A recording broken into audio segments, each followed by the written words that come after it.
자, 여러분 안녕하세요. 선생님이에요. 벌써 이제 3회를 해설할 차례가 되었죠. 자, 3회도 이와 마찬가지로 필요한 내용만 착착 집어서 진행하겠습니다. 자, 먼저 11번을 보겠습니다. 11번. 자, 보기를 참고해서 설명한 것 중 틀린 걸 골라야 되는데요. 보기에 뭐가 나왔나 보죠. 동화가 나왔습니다. 동화. 두 말이 서로 이어질 때 같아지거나 비슷하게 교체되는 현상이 동화죠. 근데 동화에는 순행동화와 역행동화가 있다. 순행동화와 역행동화가 있다.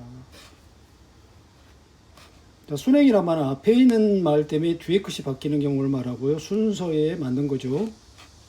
역행이란 뒤에 있는 것 때문에 앞에 것이 바뀌는 겁니다. 자, 길눈을 한번 보죠. 여기 보겠습니다.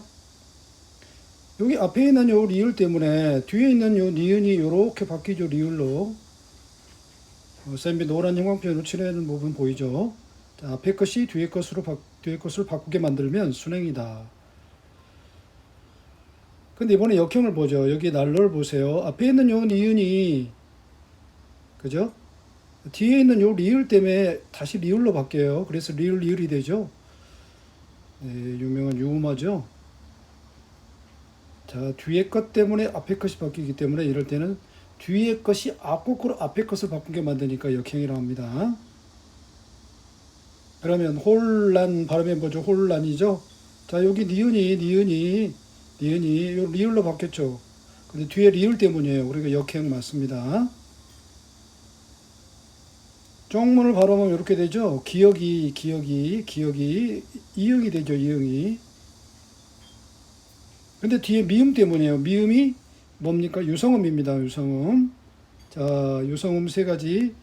나라 마음이 유성음이죠.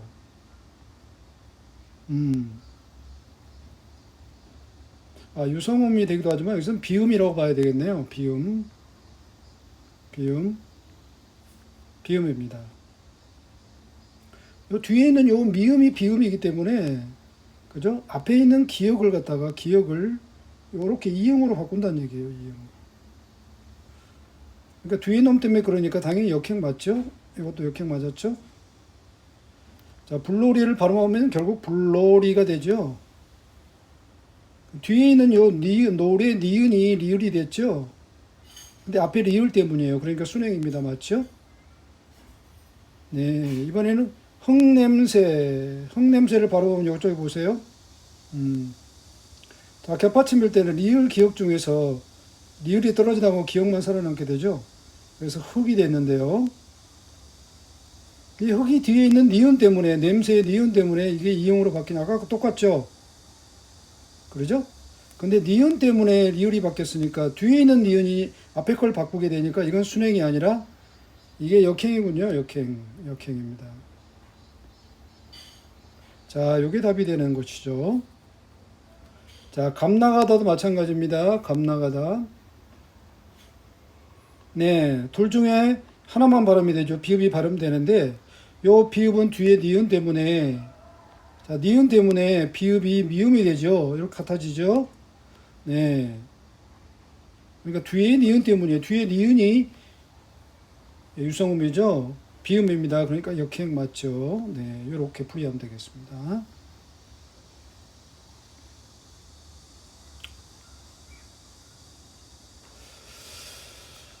자, 이번에 12번을 보겠습니다.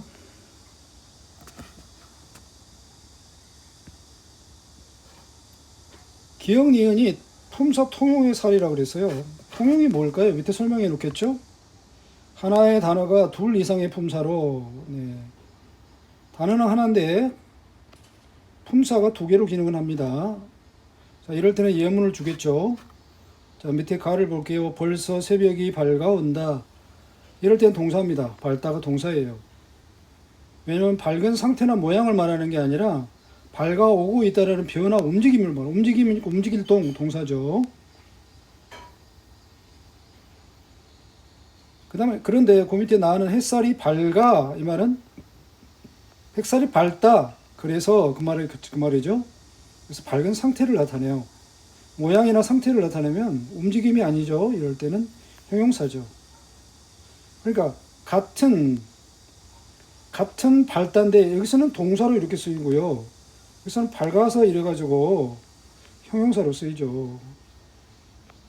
그죠? 이렇게 하나의 낱말인데 두 개의 품사로 쓰이니까 자, 요것이 근데 요런 것이 아닌 것을 찾아야 되죠. 아닌 것 조심해야 되죠. 1번 아무도 조사 붙었네요. 아, 이거 대명사군요. 대명사입니다. 아무 소용이 없다. 아무 소용이 없다. 이럴 때는 소용을 꾸미죠. 이거 관형사죠. 자, 같은 아무인데 관형사 대명사 다르죠. 이거 괜찮네요. 가까이 다가갔다를 꾸미죠. 그러니 부사죠. 그죠? 가까이로 조사 붙었네요. 그러면 이거 명사죠. 부사 명사 괜찮죠? 모두에게 조사 붙었죠. 이건 명사죠. 모두 쏟았다 뒤에 쏟았다를 꾸미죠. 이거 부사죠. 괜찮죠? 스스로 이거 가가 붙었네요. 조사가 붙었네요. 이거 명사죠. 그죠? 그런데 스스로 나섰다를 꾸미죠. 부사죠. 다 괜찮죠? 나는 오늘 친구에게 며칠인지, 인지는 서술격 조사 이다죠? 요 이다 조사입니다. 조사. 명사죠. 명사예요. 며칠만, 이것도 조사죠. 이것도 명사죠. 명사, 요거 틀렸네요. 이렇게 쉽게 구할 수 있겠습니다. 자, 이번에는 13번을 한번 볼까요? 손에 땀이 차가지고. 네.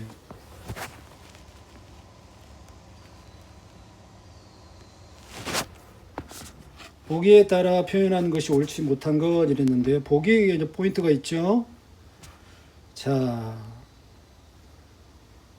문장의 성분처럼, 그죠?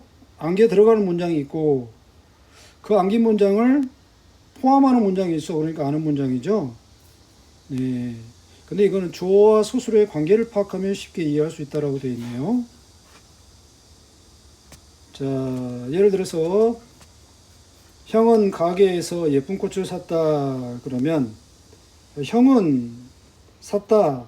이게 전체 큰 주어. 그죠? 전체 큰 주어. 전체 큰 스스로. 근데 예쁜 꽃을 이 말은 사실은 꽃이 예쁘다 이런 뜻인데 꽃이라는 말은 없죠. 이게 생략됐어요. 생략된 것은 점선으로 표현된다라고 그러죠. 그러니까 이게 생략된 것도 보충해가지고 이해를 해야 되겠습니다. 자, 예를 들어 옳지 않은 것은요. 해보죠. 이 책은 S1이죠. 선물이다. V1이죠.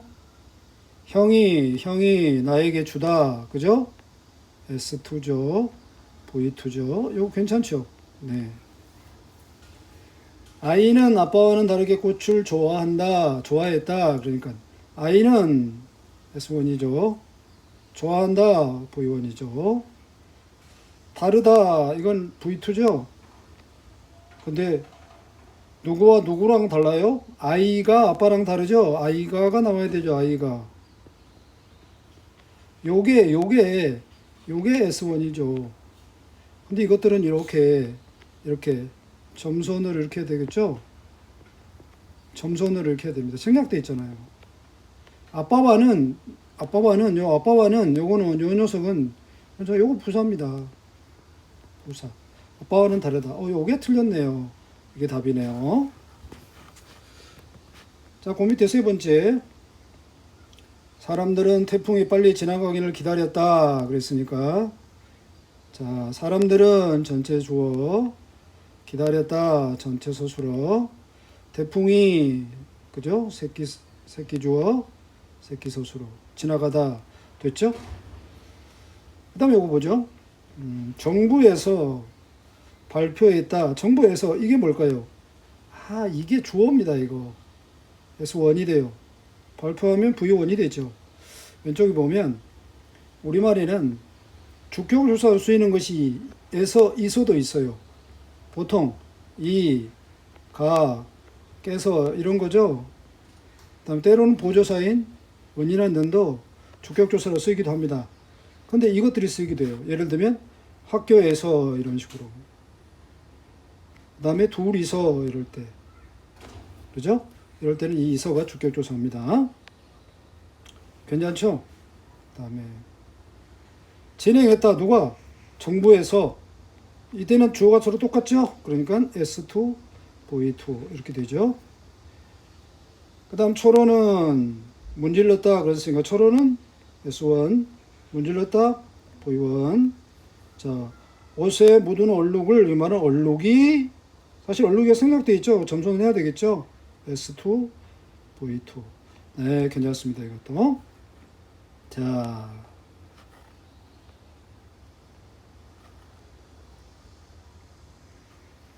자, 이번에는요.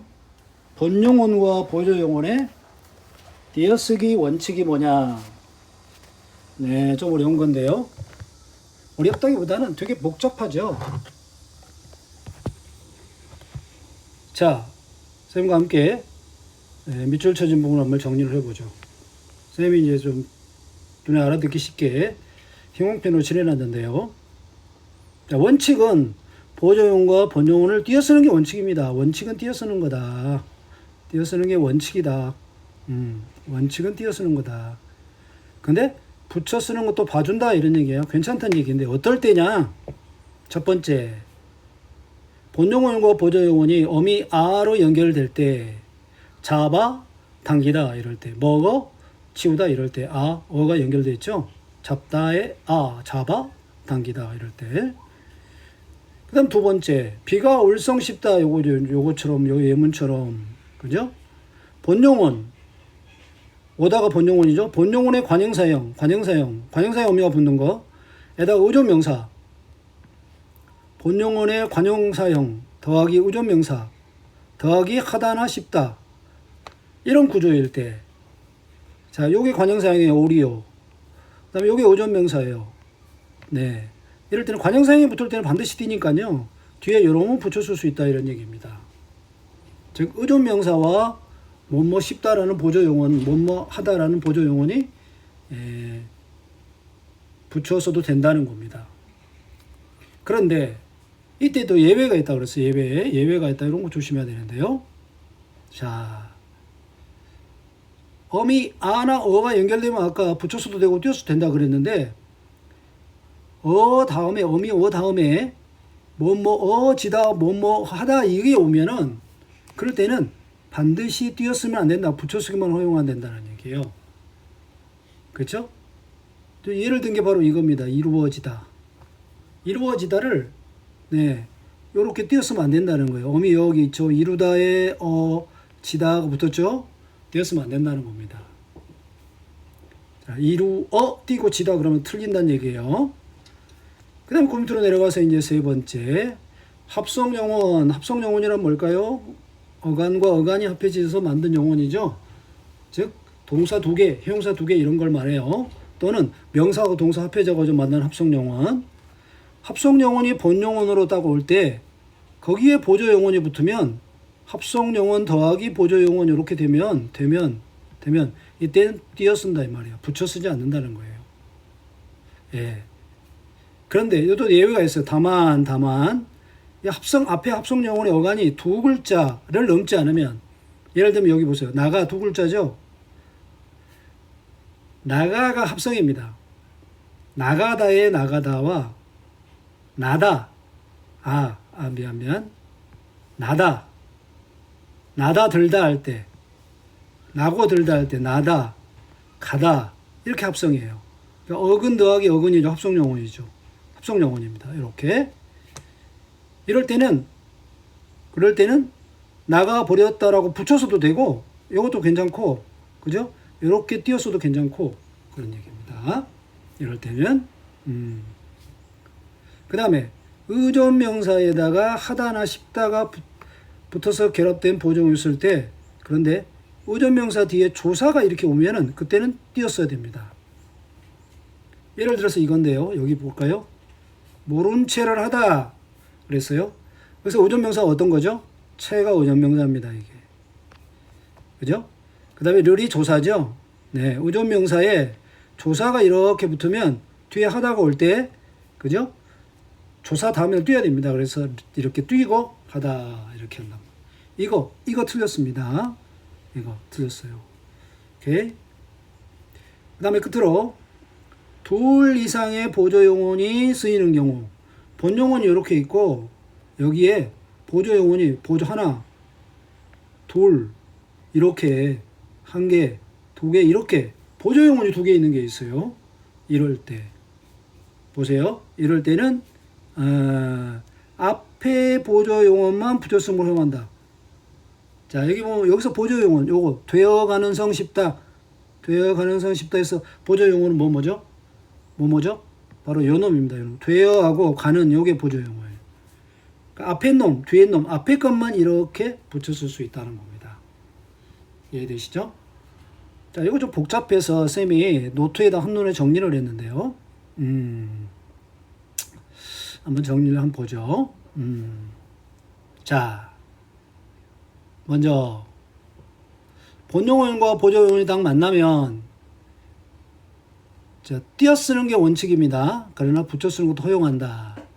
첫째, 연결음이 하고 연결될 때는 잡아 당기다 띄어서도 되고 잡아 당기다 붙여서도 되고, 두 번째 본용어의 관형사형이라면 어간에다가 관형사형음이 이런 놈들이 니을, 은는 이게 붙어가지고 그 다음에 의존명사 붙고 뒤에 뭐뭐 하다 뭐뭐 싶다가 붙으면 이런 경우.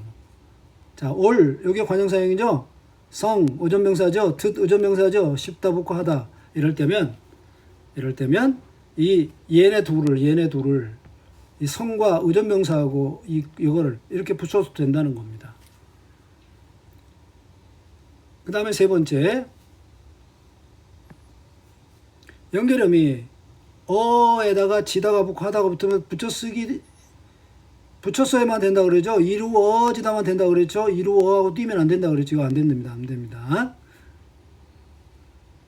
그 다음에 네 번째, 합성용언, 어간 더하기 어간 합성용언이죠.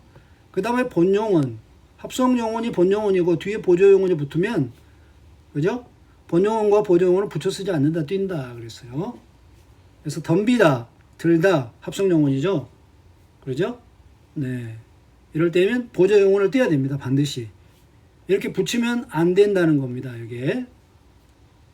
그 다음에 다섯 번째, 본여용언하고 의존명사가 붙고 거기에 조사가 붙는 경우 조사.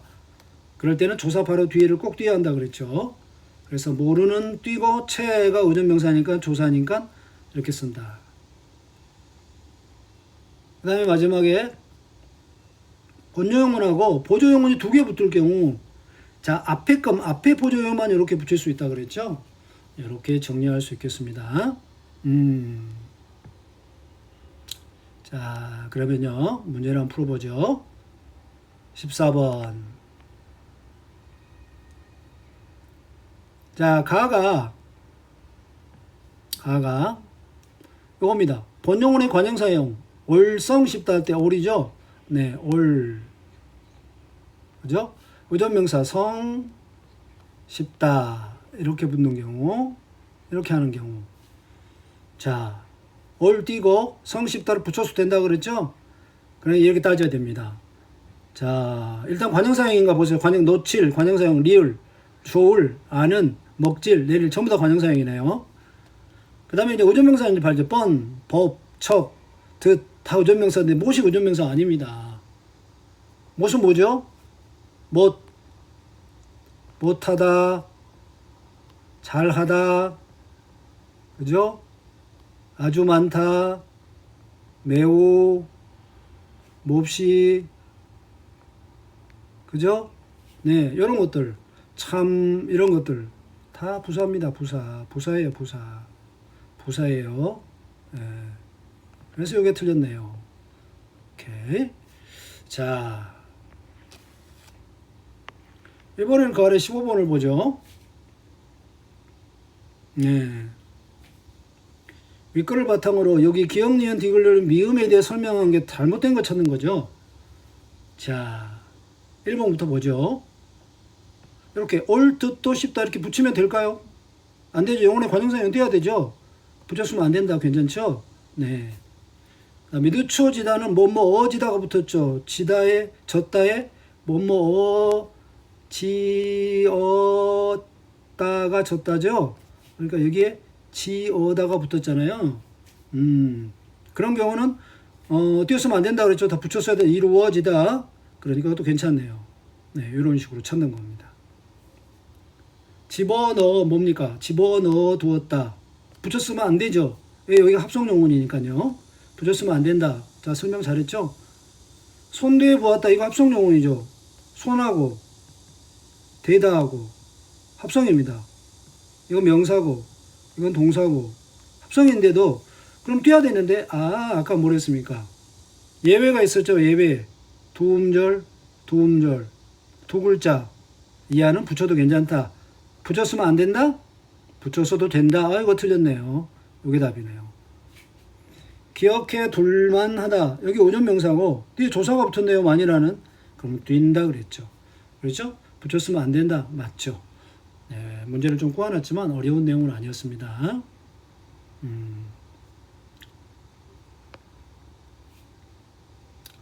자, 이제 문법 문제 끝났고요. 오케이. 빅데이터 문제를 보도록 하죠. 자, 작은 부분에 얽매이지 말고 큰 줄기 내용을 빠르게 검토하는 그런 태도가 필요해요. 필요하면 부분만 구체적으로 파고들고 전체적인 글은 빠르게 골격만을 파악하는 게 중요합니다. 자, 뭐에 대한 글이죠? 쌤이 형광펜 해놨습니다. 중요한 것만 형광펜 해놨는데요. 자, 엄청나게 많은 대용량의 데이터를 처리하는 기술이 필요한데 그래서 나온 게 맵 리듀스다. 맵과 리듀스의 합성이죠. 어떻게 하는 거냐? 서버가 여러 대를 연결을 해요. 마치 하나처럼. 그죠? 그래가지고 병렬 처리, 나란히 똑같은 일을 합니다.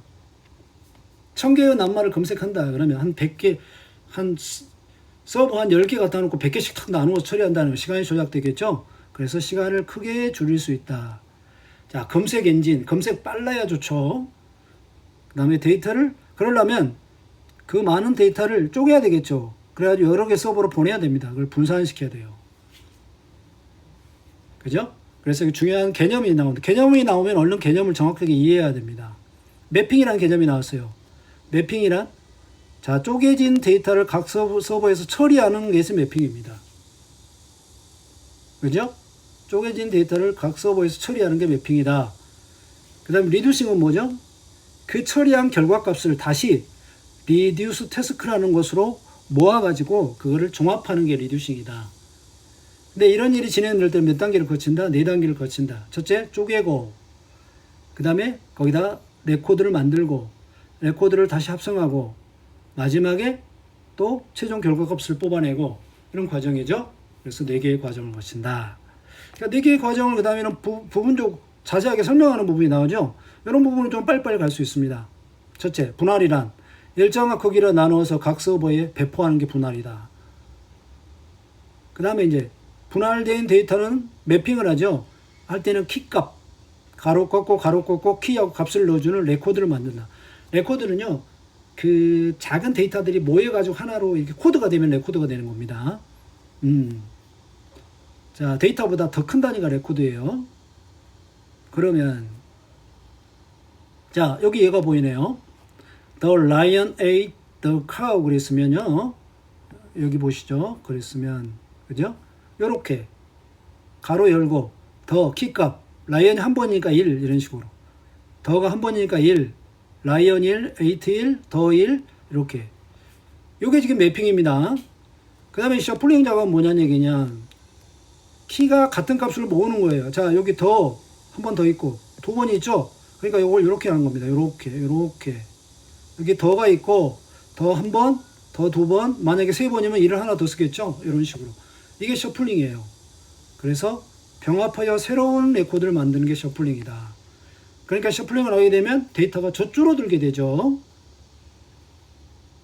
그 다음에 여기서 보면 그 밑에 셔플링 하고 나서 그 다음에는 레코드 몇 개의 그런 다음 레코드를 몇 개의 리듀스 태스크로 분산을 다시 리듀스 태스크, 리듀스는 줄이다는 거죠. 줄이는 작업대로 보내는 거예요. 그러려면 해시코드를 붙여야 돼요. 그 다음에 해시코드를 고유한 해시코드를 붙인다 그랬죠. 고유한 해시코드. 그러니까 레코드마다 값이 다 다른 거예요. 똑같은 게 없는 거예요. 그런 다음에 어디로 보내느냐? 자, 해시코드의 숫자를 갖다가 리듀스의 태스크로 나눠요. 그래가지고 나머지가 0이면 0 태스크로 보내고 1이면 1 태스크로 보내는 거죠. 이해되시죠? 자, 그런 다음에는 이제 리듀싱이 진행이 된다. 마지막 단계죠. 리듀싱이 이제 종합이니까 여기서 또 다른 함수가 필요해요. 또 다른 함수가 필요하죠. 바로 리듀스 함수가 필요합니다. 그래서 새로운 결과값으로 처리되는 단계예요. 그래서는 이제 레코드 값들이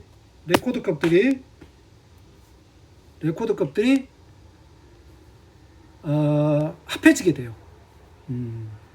그래가지고 마지막에 중앙 서버에서 이것들이 최종 결과로 나타나게 됩니다. 결과로 마지막 버림 보면 데이터의 시간을 크게 줄일 수가 있었죠. 그래서 검색 엔진이 빨라진다. 자, 이걸로 쌤이 좀 쉽게 이제 정리를 하는 부분이 있는데, 자, 이걸 왜 보여주느냐? 여기 보세요. 이렇게 다 읽고 나서 안 보고 이걸 정리할 수 있으면 굉장히 머리가 좋아지고 글의 구조를 파악하는데 굉장히 그 실력이 늘게 됩니다. 자, 전체적으로 뭐에 대한 얘기냐? 바로 이거죠. 데이터 용량을 빠르게 처리하는 기술, 맵 리듀싱에 대한 얘기다. 예를 들면 네이버 검색 순위 1위 이런 기술로 찾아내는 거죠. 첫 번째 분할한다. 일정한 크기를 나누어 서버로 보낸다. 두 번째는 매핑하다. 키값 레코드를 만든다. 그죠? 이런 식으로 이렇게 만든다. 셔플링은 같은 값을 모아 새로운 레코드를 만든다. 그래서 레코드 수가 준다. 그 다음에 리듀스 태스크로 보내기 위해서 해시코드, 레코드마다 해시코드를 부여한다. 각각 고유하게 다르게 부여한다고 그랬죠. 그 다음에 해시코드로 가지고 리듀스 태스크수로 나누면 나머지가 나오는데 0이면 0번 리듀스, 1이면 1번 리듀스. 보내는 위치를 정한다. 마지막 리듀싱은 다시 리듀스 함수를 사용해가지고 레코드 합산을 전부 한다. 그래가지고 새로운 값을 만든다. 그거를 다 모아서 중앙 서버가 출력한다. 그래서 뭐가 된다? 시간이 절약된다. 검색 시간이 절약된다. 라는 거죠. 자, 그러면 이제 뭐 문제풀이 어려움이 없겠죠.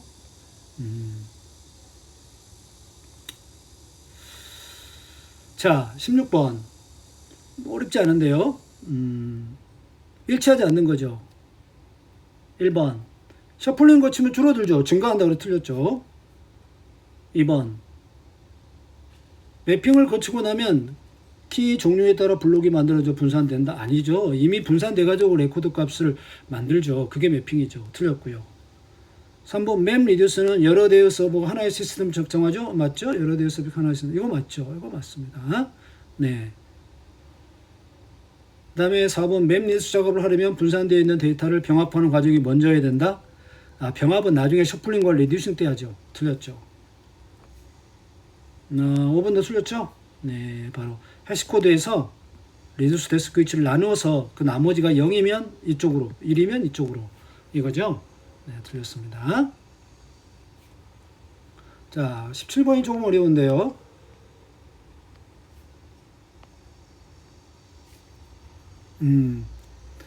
자, 맵 리듀스 과정을 이제 그림으로 보여주는데요. 여기 보세요. 자, 데이터 큰 걸 다 이렇게 쪼개죠. 그래서 분할을 합니다. 이렇게 서버로 보내요. 이게 많을수록 좋겠죠? 매핑, 레코드 값을 주는 거죠. 그 다음에 여기서는 셔플링, 같은 값을 합산하는 거죠. 리듀싱, 새로운 함수로, 그죠? 네. 이때 리듀싱 할 때는 이 셔플링한 결과값을 리듀스 데스크로 보낸다 그랬을 때 나머지가 0이면, 이게 0이라는 얘기는 나머지가 0이라는 얘기예요. 이게 1이라는 얘기는 나머지가 1이라는 얘기입니다. 자, 이 셔플링 때 해시코드를 부여한다. 해시코드 값 나누기 바로 리듀싱 값이죠. 리듀스 데스크 값입니다. 자, 적절하지 않은 거 찾아야 되는데 3점짜리 문제입니다. 그러면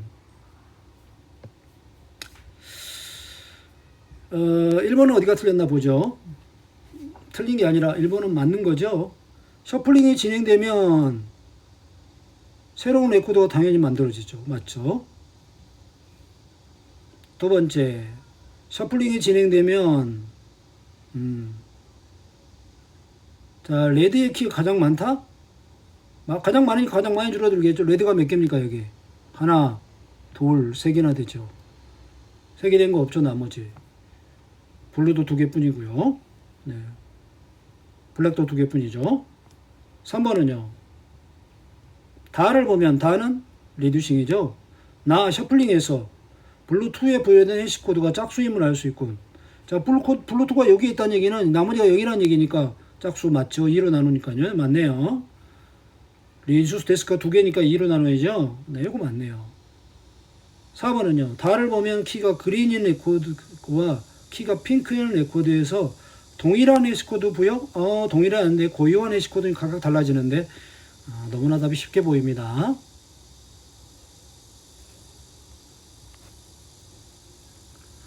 자, 18번 매핑과 리듀싱에 대한 설명 틀린 것 찾기. 자, 1번 맵 리듀스 과정에서 기억은 매핑은 리듀싱보다 우선 당연합니다. 먼저 해야 되죠. 2번 매핑은 분할되는 하나의 단어당 하나의 레코드 맞습니다. 고유한 레코드니까. 3번 리듀싱에서 데이터의 처리 목적에 따라 다른 함수 다른 함수죠. 리듀스 함수를 쓰죠. 4번 리듀싱을 위해 해시코드를 부여하는 작업은 리듀스 데스크에서 병렬적으로 시행한 아니죠. 리듀스 데스크에서는 이미 부여된 해시코드 값으로 나누어서 나온 나머지 값으로 정하는 거니까 셔플링 단계에서 해야 되죠. 틀렸죠. 네, 쉽게 답이 보입니다. 자, 19번은 되게 쉬운 문제인데요. 네. 기억이 뭐냐면 데이터 처리 시간을 줄일 수 있다. 왜 그렇죠? 네, 많은 방대한 데이터를 수개의 똑같은 서버에다 나눠서 동시에 똑같이 병렬로 처리해버리기 때문에 당연하죠. 네, 답이 의외로 쉽게 나왔습니다. 자, 이번에는 사회 문제예요. 사회 지문이죠. 자, 사회적 의미가 뭐냐, 그리고 사회적 행위가 뭐냐, 이런 건데요. 자, 예를 들어서 우리가 4.19 혁명이 있고 5.16 쿠데타가 있다고 해보자 이 말이죠. 그러면 이것들 중에 어떤 게 더 사회적으로 의미가 있죠? 사람에 따라 다 다르겠죠. 체험이 다 다르니까요. 하지만 그런 것들을 개인의 그런 주관적인 거와 연결시키느냐, 아니면 개인의 주관적인 그런 체험이나 느낌과 배제하고, 그죠? 좀 객관적인 입장에서 사회적으로 의미 있는 것들을 이렇게 정하느냐의 차이입니다. 이럴 때 중요한 것은 사람들의 의식 체계, 심리 체계죠. 심리 체계. 그 심리 체계에 따라서 행위를 선택해 가지고 거기에 의미를 부여한다. 그죠? 예. 요런 주장을 한 사람이 바로 누구란 얘기예요? 루만이라는 겁니다. 루만. 그런데 루만 이전에 그와 같은 주장을 한 사람이 또 있긴 있었죠. 누구죠? 베버입니다. 베버. 여기 나오죠. 네.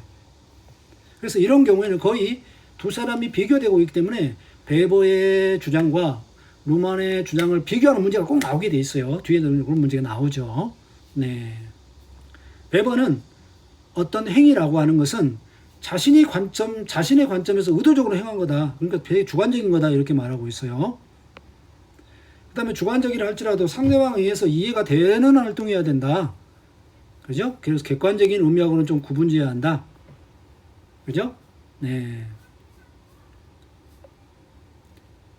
자, 그래서 베버는 사회적 행위란 행위자가 의도한 의미에 따라 다른 사람의 행위하고 연관이 되고 또 다른 사람의 행위를 이끌어낼 수 있는 행위를 사회적 행위라고 그런다. 우리는 사회에서 수많은 행위나 사건을 목격하고 체험하지만 다 사회적 행위인 건 아니다. 그런 얘기입니다. 근데 루만은 뭐라 하냐면 이걸 좀 비판했어요. 비과학적이다 이렇게 비판했습니다. 비과학적이라고. 왜냐하면 항상 행위 주체하고 연관시키면 그 사람의 개인 주관적인 것이 되어버린다는 얘기예요. 보편적, 즉 보편적이고 객관적인 것이 되지 못한다는 얘기죠. 즉 누가 봐도 4.19는 누가 봐도 정말 우리나라의 민주주의를 가져온 혁명적인 사회적 행위였어, 이렇게 보지 않는다는 거예요. 개인 주관에 너무 얽매이게 되면 4.19가 뭔 혁명이요? 그건 젊은 애들이 설친 거지, 이렇게 볼 수도 있는 거고, 5.16 군사 쿠데타를 5.16 혁명 아니야? 이렇게 볼 수도 있겠죠. 이렇게 달라진다는 얘기입니다. 그래서 루마는 여기 중요한 말을 보이는데, 자기 개인적인 체험하고 그 체험에서 객관적 의미를 딱 보편적 의미를 뽑아내는 행위하고는 구분해야 한다 이거예요. 체험은 왜 너무 많죠. 그리고 각자의 체험이 다 다르죠. 그 때문에 그걸 현재화하기에는 현재 의미 있는 것으로 딱 바꾸기 위해는 너무 부담이 커요. 그래서 체험에 과부하라 그럽니다. 너무 복잡하고 너무 우연적이에요. 우연적이라는 얘기는 어떤 사람은 이렇게 보고 저런 사람은 저렇게 보고, 이렇게 뭔가 좀 결과가 되게 실망스럽다는 얘기예요. 그만큼 사회적인 의미를 갖다가 규정한다는 게 쉬운 게 아니죠. 그래서 이 루마는 사회적 여러 가지 행위 중에서 사회적인 의미 있느냐 없느냐를, 그죠? 이거를 정의하는 것으로 사회적 의미의 개념을 갖다 이용한 거예요. 여러 사람이 하는 체험의 과부하를 처리한 수단으로 이 보편적이고 객관적인 사회적 의미라는 것을 딱 만들어서 이제 하면 된다 이거죠. 그래서 루만이 말한 사회적 의미는 복잡한 걸 축소시켜요. 그래가지고 체험을 처리합니다. 이럴 때 처리하는 사람의 심리 체계가 되게 중요한 거예요. 이 심리 체계를 가지고 수많은 어떤 사건들을 갖다가 선택을 해요. 골라요. 그래서 처리를 하게 됩니다. 민주사회의 발전을 위해서라면 5.16 혁명, 군사 쿠데타 혁명이 아니다. 그건 반란이다. 4.19야말로 진정한 혁명이다. 이런 식으로 의식 체계를 가지고, 심리 체계를 가지고, 그래서 근데 요 밑에 좀 보면은요, 이럴 때 수많은 것들이 버려지겠죠. 선택되지 않은 것들은 없애지 않고 마음속에 잠재화되는 방식으로 체험으로 처리한다 그랬어요. 자, 마지막에 종합된 내용이 있는데요. 맨 마지막 문단. 루마는 행위를 뭐라고 하냐면, 행위는 체험의 처리의 결과로 나타나는 특정 시점에서의 사건이다 이렇게 봤어요. 이럴 때 심리체계가 필요하다 그랬죠. 심리체계는 의미 있는 수단으로 하는 선택을 통해 복잡성을 줄이고 그것을 현재적으로 가능한 행위로 만들며 나머지 가능성들은 없애버리는 게 아니라 마음속으로 잠재화시킨다 라는 겁니다. 자, 내용이 좀 추상적이고 어렵지만 몇 번이고 다시 읽어보면서 중심 의미를 잡는 연습이 필요합니다.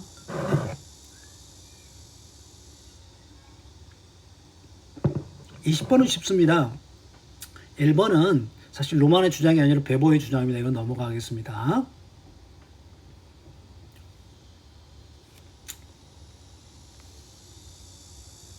자, 21번 볼까요? 루만의 의미 관련 탐구 결과를 그림으로 보여준 건데요. 적절하지 않은 설명이 뭐냐 이거예요. 자, 여기서 가고 다는 체험입니다. 그 다음에 나와라는 행위입니다. 그리고 요거는 그러한 행위를 보고 느낀 사람들의 마음이에요. 의식입니다. 자, 루만은 어떻게 봤죠? 어떤 심리 체계를 가지고 각각의 체험들을 단순화시키고 축소시켜가지고 의미 있는 행위로 규정한다고 봤죠? 그렇습니다. 그래서 여러 가지 설명을 쭉 해보지만 결과적으로 답이 5번인데요. 자, 어떤 사람이 A라는 심리체계를 가진 사람이 어떤 의미에 선택되지 않은 그런 행동들은 그 사람 머릿속에 잠재화된다 그랬죠? 근데 A가 선택하지 않았는데 B에게 잠재화됩니까? 아니죠. A라는 사람이 버린 거니까 A에게 잠재되는 것이죠. 사실은 나머지 것들은 이미 선생님이 설명을 했기 때문에 거기에 다 이해가 되는 내용들인데요. 이게 좀 문제가 좀 복잡하죠. 22번 베버와 루만 아까 이런 문제 나온다고 그랬습니다. 선생님이 자, 동학혁명이라는 사건을 베버가 볼 때, 루마니 볼 때 어떻게 반응이 달라지느냐, 적절하지 못한 설명은 뭐냐, 이거 찾기죠. 자, 베버는 다른 사람의 사회적 행위와 연관되고 다른 사람의 행위를 이끌어내는 주관적인 행동으로 본다 그랬습니다. 의도적이고 주관적이다. 그러나 루마는요, 사회적 의미는 그 행동을 한 주체하고 분리돼야 된다. 너무 주관적이니까 비과학적이라고 그랬죠.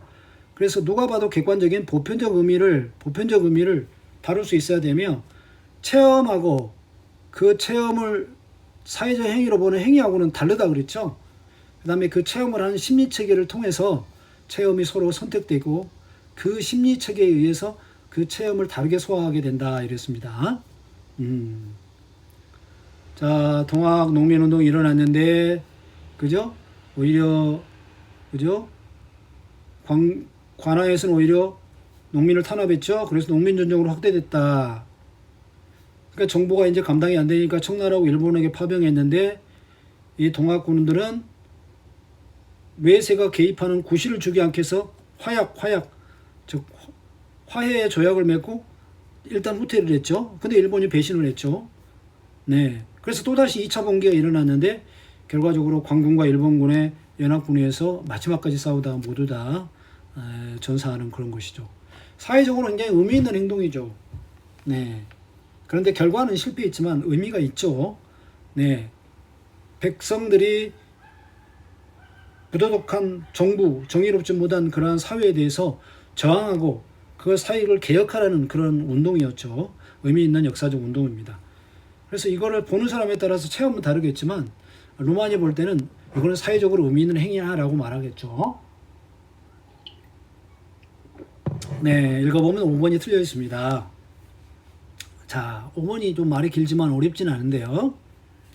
루마니의 입장에서 볼 때 일본하고 광군하고 연합군에게 동학군이 패배한 것은 그 말입니다. 일본의 개입에 반대가 의미를 매개로 배제되었음을 보여주는 것? 아니죠. 일본의 반대를 배제한 게 아니라요, 일본의 반대를 한 동학의 행동이 사회적으로 의미 있는 것이다라고 본 거죠. 그죠? 네. 의미를 매개로 볼 때 이거는 굉장히 의미 있는 사회적 행위다라고 본 것이지, 단지 결과가 실패했다고 해서 의미가 없는 건 아닙니다. 실패하더라도 의미가 있는 거죠. 그러면 실패한 동학운명 그러면 배울 가치가 없나요?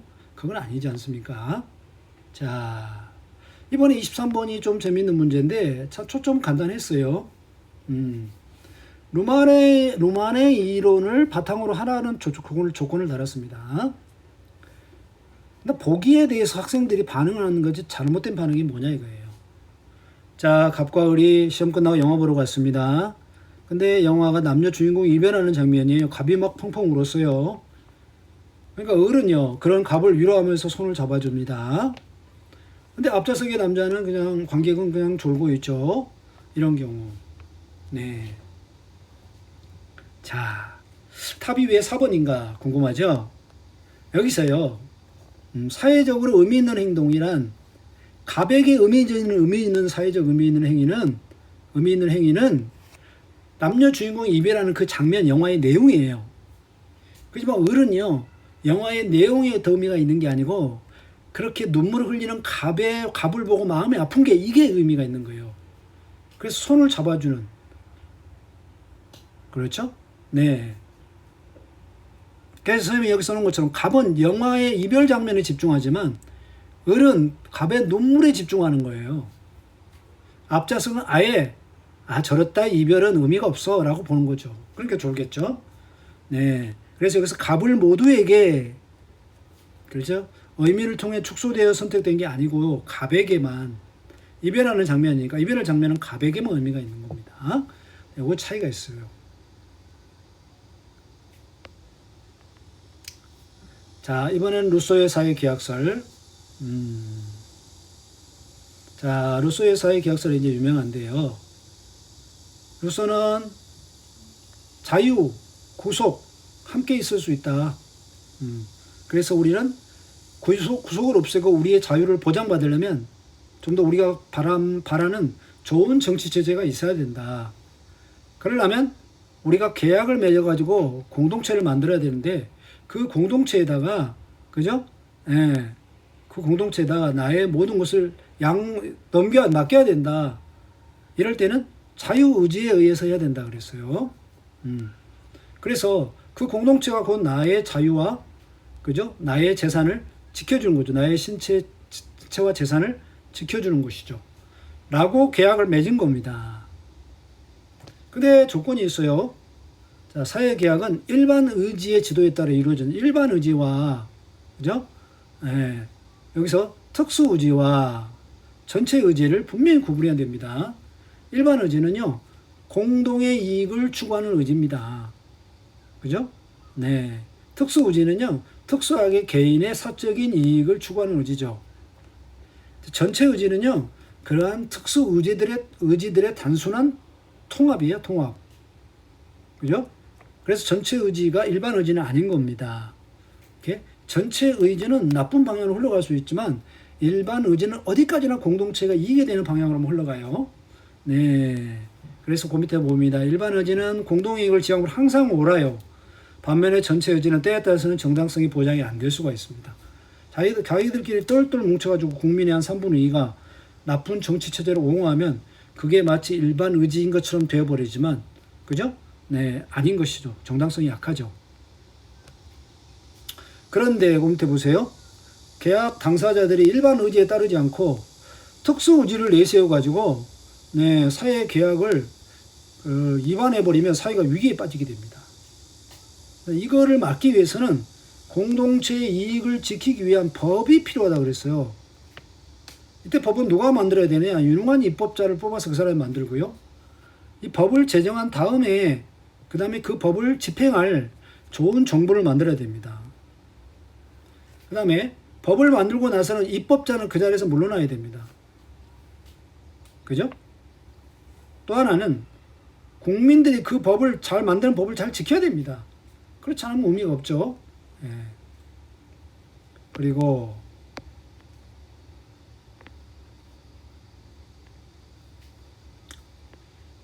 또 법을 제정한 다음에는 정부를 구성해야 되겠죠. 그죠? 네. 그다음에 통치자를 뽑아야 합니다. 근데 통치자도 그죠? 해가 되는 일을 할 수 있겠죠. 그걸 못하기 위해서 전체 인민의 정기 집회가 필요하다는 거예요. 그래서 그 사람을 신임할 거냐, 지지할 거냐를 결정하는 겁니다. 만약에 만장일치로 교체를 하려면 네, 통치자를 몰아낼 수가 있어요. 그리고 계약까지도 파기할 수 있습니다. 대단히 혁명적이죠. 그 다음에 일반 의지를 따르지 않은 그런 인민들이 있겠죠. 교화를 해야 되는데, 바로잡아야 되는데, 폭력이나 이런 강제 수단보다는 종교를 통해서, 교육을 통해서 끊임없이 고치는 노력이 필요합니다.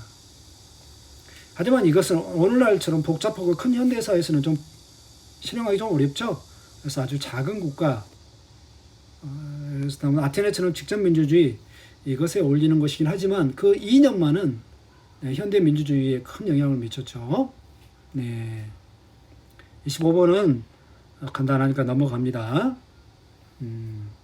26번도 네, 2번이 왜 틀렸냐면 순서가 잘못됐어요. 네. 먼저 좋은 입법을 하고 정부를 구성하고 통치자를 뽑고 정기 집회를 통해서 그들을 교체하거나 신임하고 이렇게 하는 것이죠. 그 다음에 27번 쉽죠? 이것도. 네. 일반 의지와 특수 의지, 전체 의지만 알면 네. 넘어갑니다.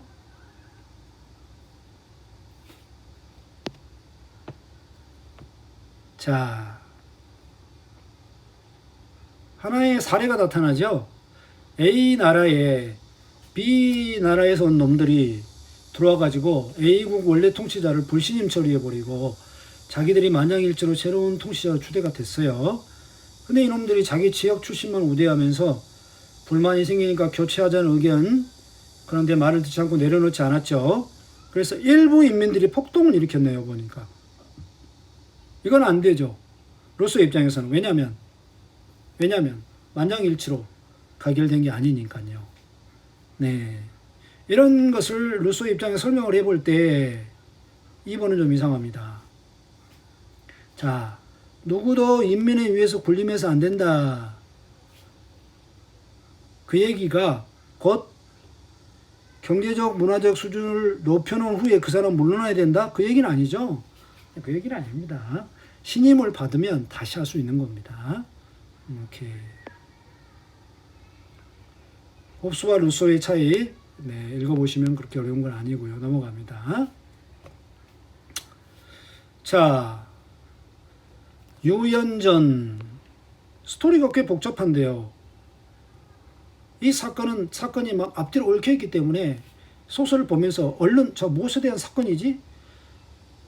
자, 인물 간의 갈등이 어떻게 짜여있지? 이걸 빨리 파악하기가 좀 어려웠어요.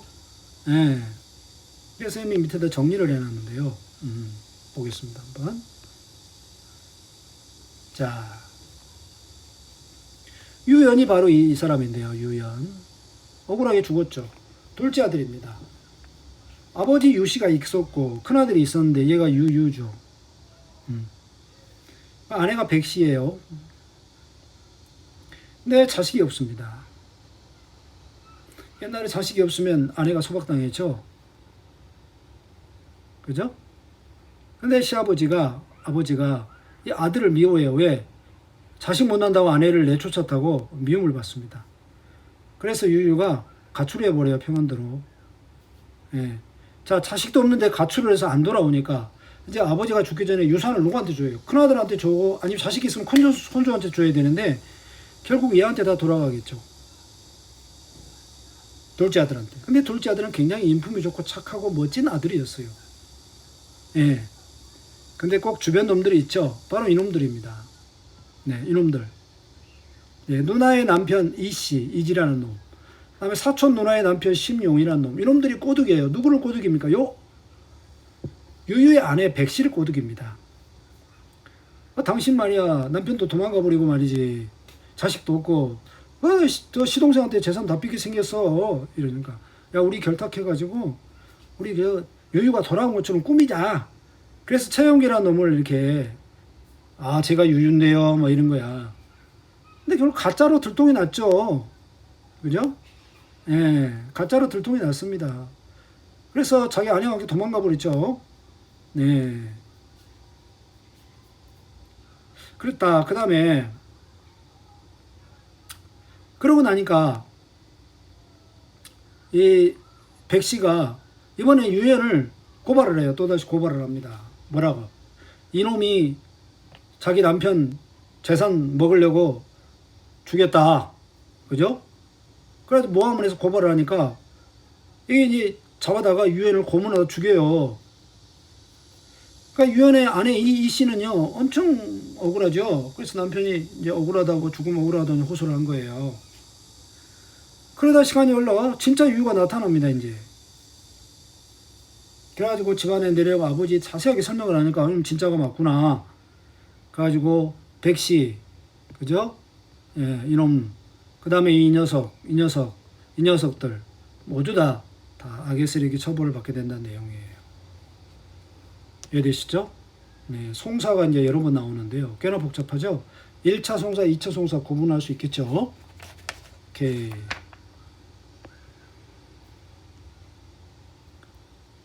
자, 유명한 드라마 허준 보이죠? 네, 동해보감의 허준. 네. 별로 어렵지 않아서 넘어갑니다. 현대시를 좀 보겠습니다. 시를 공부할 때 선생님은 항상 화자를 떠올리라 그랬습니다. 화자는 지금 임금병도 얼어드는 이 추운 겨울밤에, 그죠? 고향이 아닌 어디 다른 곳에서 고향을 그리워하고 있는데, 고향은 북쪽에 있습니다. 그죠? 북쪽에 있어요. 근데 눈이 와요. 그러니까 눈이 많이 오는 북쪽 고향에 또 눈이 바로 매개체죠. 네. 자, 여기 화자가 그리워하는 곳이 어디예요? 고향이라는 거죠. 고향. 그리고 이거 뭘까요? 가족이겠죠. 가족. 네, 고향과 가족을 그리워합니다. 이용학은요, 네, 저 북쪽에 사람이에요. 저기 함경도 근데 이제 남쪽으로 서울에 와서 대학에 다니고 있었어요. 겨울에 눈이 내리죠.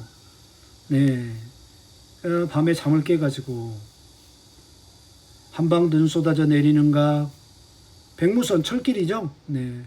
화물차 지붕에 어디에 내리는가가 생각되어 있죠. 산과 산, 너를 고향을 남기고 그 작은 마을에도 눈이 내리는가 너무 그리워합니다. 마지막에 수미상관.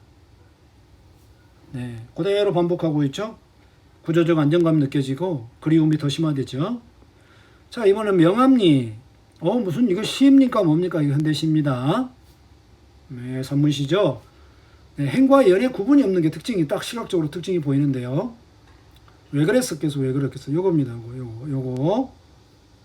이게 마음속에 생각을 지금 쓴 건데요. 이게 자연스럽게 흘러간다는 것을 시각적으로 보여주는 거예요. 네. 근데 뭘 말하는지 좀 어렵겠죠? 자, 화자는 명암리, 제목이 명암리인데요. 명암리가 재밌는데, 밝을명 어두람, 서로 반대죠. 밝고 어두운 마을이라는 뜻인데요.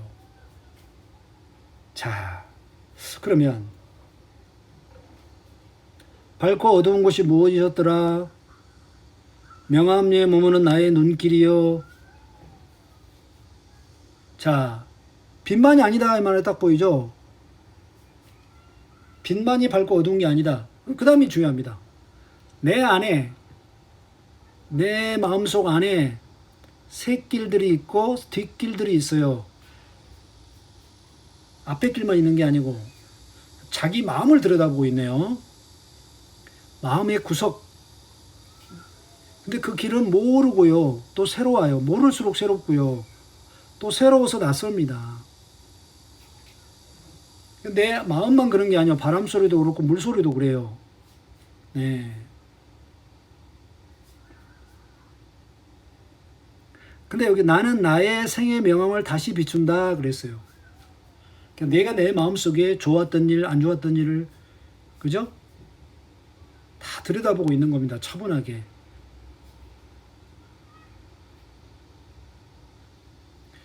그런데 그 길은 밝았다 어두웠다 해요. 그러니까 세상이라는 게 그렇죠. 항상 좋은 일만 있을 수는 없죠. 또 자기가 자기를 생각할 때 항상 만족스러울 수만은 없죠. 쪽팔릴 때도 있었을 거고 자랑스러울 때도 있었을 거고 아쉽고 안타까울 때도 많았을 거고 후회스러울 것도 많았을 거고 이런 것을 차분히 자기의 내면 세계를 관조하는 그 화자의 마음 상태.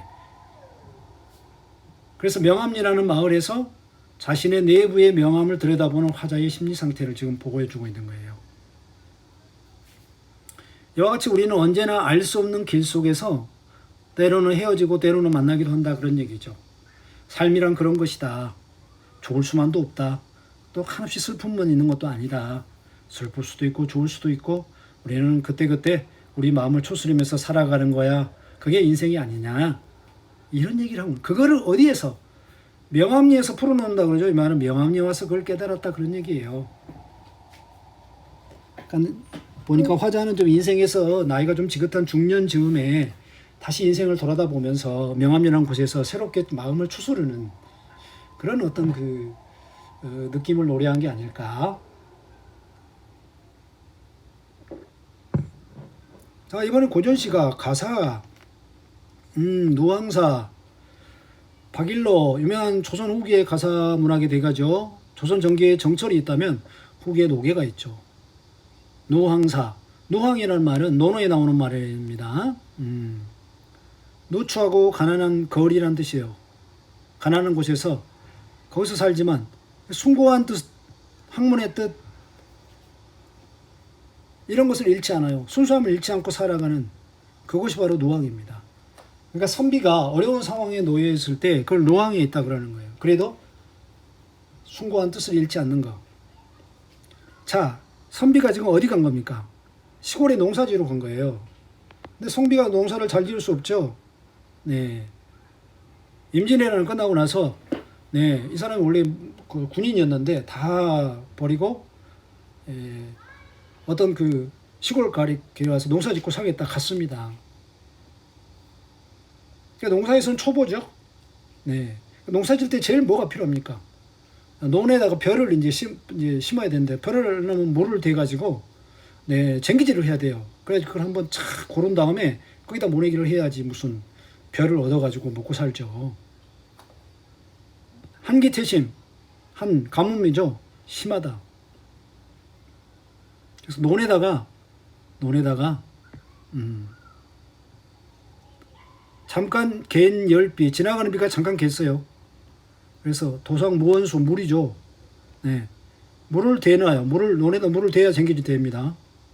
쇼, 쟁기질하는 소조 한번 빌려주마 하는 누가 말을 했어요. 이웃 사람이. 그래서 친절하게 여긴 그 집에 다가갑니다. 바쁘게. 그래갖고 미안해가지고 문 밖에서 그죠? 기침을 해요. 인기척이죠. 나왔어요. 에헴, 아함. 오래도록 한 뒤에 자, 이렇게 국제공항만 보세요.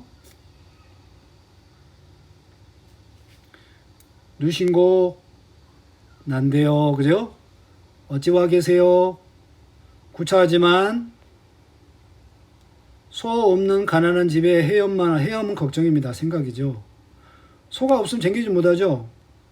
소 없어 쟁기질 못하는 처지에 걱정 많아서 왔소 라고 말합니다. 빌려달라는 얘기죠.